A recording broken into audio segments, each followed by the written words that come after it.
네, 기백반 체육교실 오늘은 체육과 교육과정 핵심 알아보기를 설명드리겠습니다. 지난 시간에 교육과정 안에서 어떤 체육활동을 하면 되는지 살펴보았습니다. 오늘은 지난 시간에 미처 설명하지 못했던 교육과정에 대해 이야기하고자 합니다. 오늘 영상은 2015 개정교육과정 체육과 개론이라고 보면 될 것 같은데요.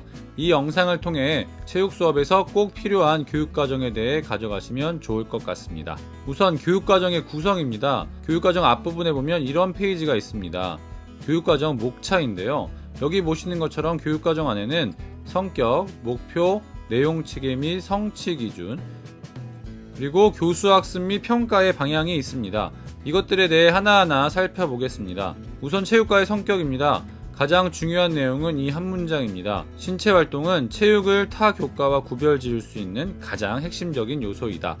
즉 신체 활동이 없으면 체육과라고 하기 어렵다는 것입니다. 그 다음 문장을 보면 체육과에서는 신체 활동을 교육의 본질이자 교육의 도구로서 활용한다 라고 되어 있습니다. 결국에 체육 수업을 한다는 건 신체 활동이 있어야 되는 것이고, 교실 놀이를 체육 시간에 한다고 했을 때 신체 활동이 없으면 그건 체육 수업을 제대로 하고 있지 않다는 것입니다. 두 번째는 목표입니다. 우선 총론에 핵심 역량 6가지가 나옵니다. 이건 이번 2015 개정교육과정을 통해 기르려고 하는 것입니다.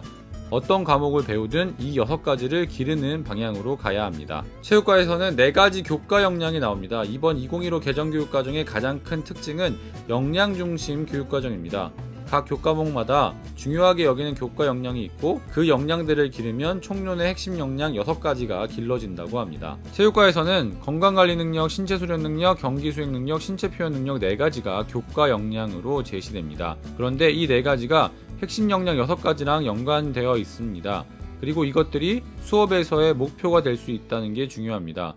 그래서 우리는 핵심 역량과 교과 역량을 기르는 방향으로 수업을 디자인해야 합니다. 그런데 교과 역량에 대한 오해가 있습니다. 교과 역량 4가지가 체육의 영역과 매칭된다고 보는 시각입니다. 하지만 그렇게 보면 안 됩니다. 왜냐하면 경쟁 영역을 할 때 경기 수행 능력이 가장 많이 길러지는 건 맞지만, 경기 수행 능력만 길러지는 것이 아니라 다른 능력도 함께 기르라는 것입니다. 예를 들어 볼게요. 4학년 축구형 게임을 할 때 게임을 하며 경기 수행 능력을 기르겠지만, 축구에서 필요한 기초 체력을 기르기 위해 혼자서 달리기 연습을 한다면 건강관리 능력이 길러지는 것이고, 혼자 슈팅 연습을 해서 도전을 한다면 신체 수련 능력이 길러지는 거죠. 또는 마르세유 턴을 연습하며 뭔가 멋진 폼을 보여주고 싶다면 신체 표현 능력을 기르는 게 됩니다. 이렇게 체육과의 교과 역량은 하나의 수업을 통해 모두 기를 수 있는 것입니다. 정리하면 교과 역량 4가지는 어떤 수업을 해도 기를 수 있어야 합니다. 세 번째는 체육과의 영역입니다. 체육과는 건강도전, 경쟁표현, 안전 이렇게 5가지 영역이 있습니다. 그리고 이번 2015 개정교육과정에서는 안전 영역이 새롭게 추가되었습니다. 각 영역에 대한 자세한 내용은 오른쪽 카드에 나오는 영상을 참고하세요. 그리고 특이하게 체육과만 영역 이름이 곧 교과서의 단원명이 됩니다. 다른 교과는 영역명은 영역명일 뿐인데 체육만 유독 동일합니다. 다음은 체육과의 목표가 있는데 이건 읽어보는 내용이라 그냥 넘어가겠습니다. 네 번째는 내용체계에 대한 설명입니다. 내용체계표는 이런 식으로 작성되어 있는데요. 먼저 영역이 나옵니다.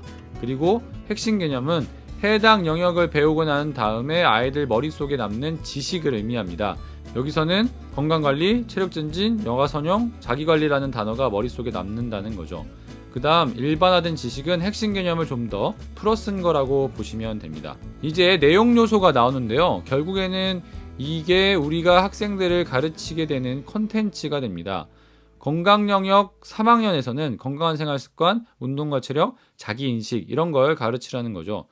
이 내용은 제가 지난 시간에 자세히 설명했습니다. 그리고 맨 오른쪽에 기능이라고 나옵니다. 기능은 아이들이 실제로 할 수 있는 능력이라고 보시면 됩니다.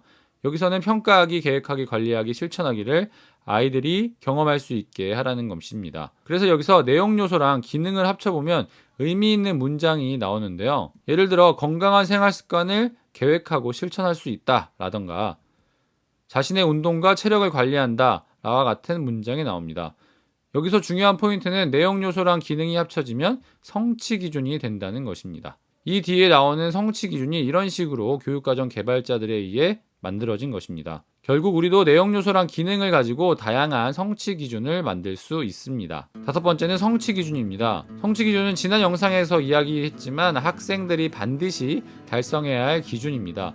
따라서 교사는 교과서의 학습 목표보다 교육과정에 있는 성취 기준을 보는 게 더 중요합니다. 그래서 저는 요즘 체육뿐만 아니라 모든 교과를 성취 기준을 보고 수업을 하고 있습니다. 지도서 학습 목표를 보는 게 아니라 성취 기준을 보고 그걸 달성하려고 노력하는 것입니다. 자, 다음으로 성취 기준 아래 교수 학습 방법 및 유의사항과 평가 방법 및 유의사항이 있습니다. 이번 2015 개정 교육과정은 어떻게 수업하고 평가하라고 친절하게 알려줍니다. 그래서 이 내용을 살피면 어떻게 아이들을 지도하고 평가하면 될지에 대한 모습이 그려집니다. 그리고 실제로 교과서 집필할 때 집필자들이 이 내용을 근거로 해서 교과서를 집필했습니다. 저도 동아출판사에서 집필할 때 이런 식으로 집필했습니다. 여섯 번째는 교수학습 방향 6가지입니다. 교수학습 방향 6가지를 알면 좋은 체육 수업을 위해서 이렇게 하면 되겠구나 하는 영감을 얻을 수 있습니다. 6개를 빠르게 설명하겠습니다. 첫 번째는 역량함양 지향입니다. 2015 개정교육과정의 가장 큰 목표는 총론의 6가지 역량을 기르는 것이었죠. 그것을 위해서 체육교과 역량 4가지를 기르기 위해 노력하라는 이야기입니다. 두 번째는 학습자 특성을 고려한 수준별 수업입니다. 한 학급에는 다양한 학생들이 있습니다. 그 학생들 중 소외되는 학생이 없도록 수준별 수업을 하라는 이야기입니다. 세 번째는 자기주도적 교수학습 환경 조성입니다.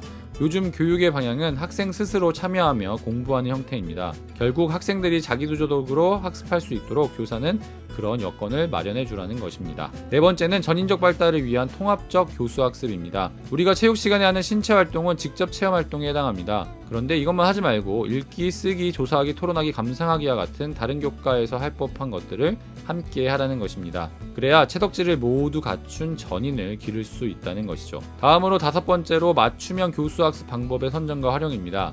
여기서는 결국 교사의 PCK에 대해 이야기를 합니다. 체육과 학습 내용 특성을 알고 적합한 전략을 택한 다음 좋은 수업을 하라는 거죠. 그런데 그러려면 내용학적 지식이나 교수학습적 지식이 있어야 합니다. 그래서 교사들은 꾸준히 전문성 신장을 해야 합니다. 마지막 여섯 번째는 전과의 체육활동과 연계한 교수학습입니다. 여기서 전과 시간은 체육 수업을 의미하고요.